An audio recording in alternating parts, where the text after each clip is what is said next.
Hello and welcome back to another web development video. Today I'm talking about tips for writing a technical blog.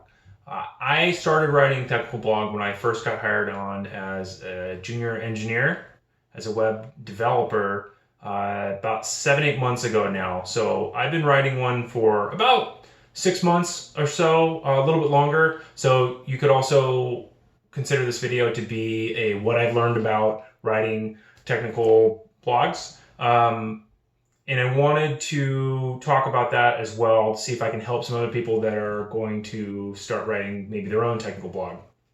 So what I've learned essentially is it's better to have something up and done and posted rather than still be working on it. So great is the enemy of good here. Okay, you want to get that article done and posted, and it doesn't have to be 100% perfect. It has to be accurate, but you don't have to spend countless hours making it perfect. I'm sure that if you're writing a technical blog, there's a good chance you're probably not a writer. If you are, that's awesome. But for somebody like me, I'm not great at writing. I write in more bullet points and try to be clear and concise. And I think that that'd be something that could help you out as well. Just make sure that it's okay, it's not perfect, just get it posted, you'll get better at it, and there's no reason that that post has to be 100% perfect, especially the first few. You'll get better at it, just get them out there. Okay, you want to have a list of items to blog about. So pick a topic, an area that you want to blog about. For me, it's kind of computer science in general, a lot of software 101 and my experiences. I also dabble a little bit from here and there in some languages. But let's say if you wanted to write, I don't know, about a language, maybe JavaScript, you could write about a whole ton of things, how to use JavaScript, what frameworks use JavaScript. You could write about some popular patterns. You could write about some popular algorithms. You could write about some tips in using it.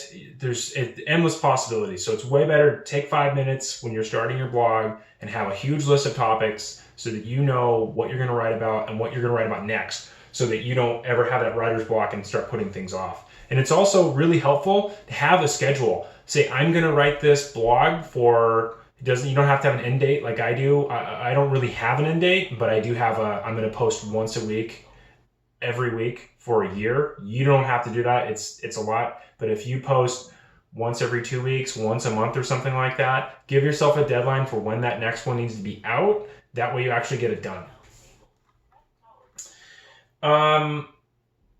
Develop projects around these. So if you're writing about JavaScript and you're talking about popular patterns or popular algorithms, definitely develop a project around those so that people can see your code. It'll help you when you're writing it to realize, oh, I missed something, or I don't need to explain this thing.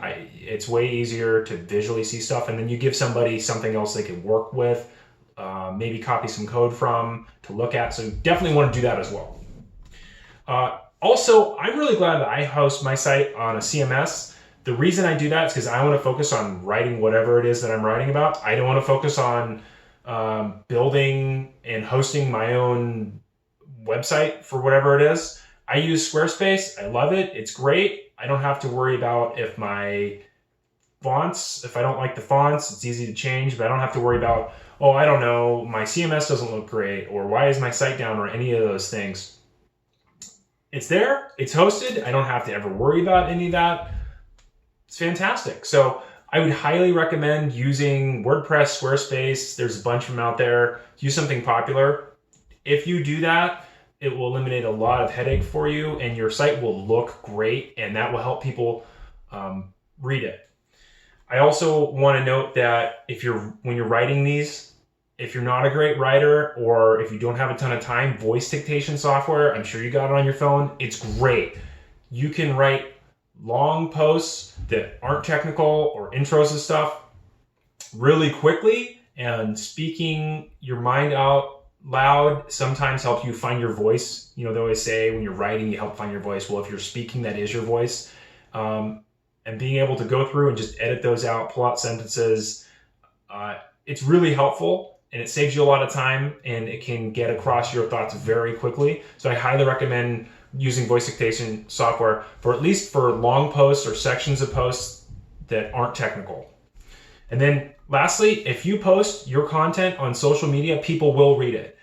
That's one thing I forgot to mention when I was talking about using Squarespace, that if you use any of those major platforms, you can get analytics plugins directly for those, so you can see who's reading your content, who's on your site, when they're on your site, how long they were there, all that stuff. It's all available. That's not something that's easy to do if you were out there writing your own code to make your own blog site, and especially for new junior people like myself, people that are just learning the code.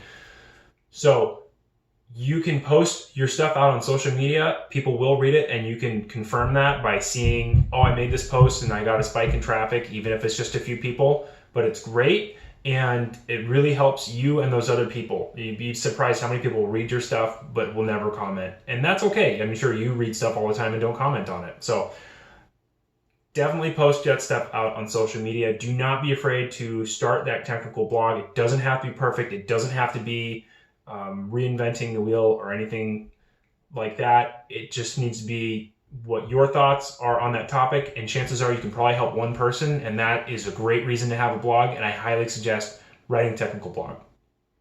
Anyway, if you like this type of content, go ahead and subscribe. Otherwise, I'll see you next time.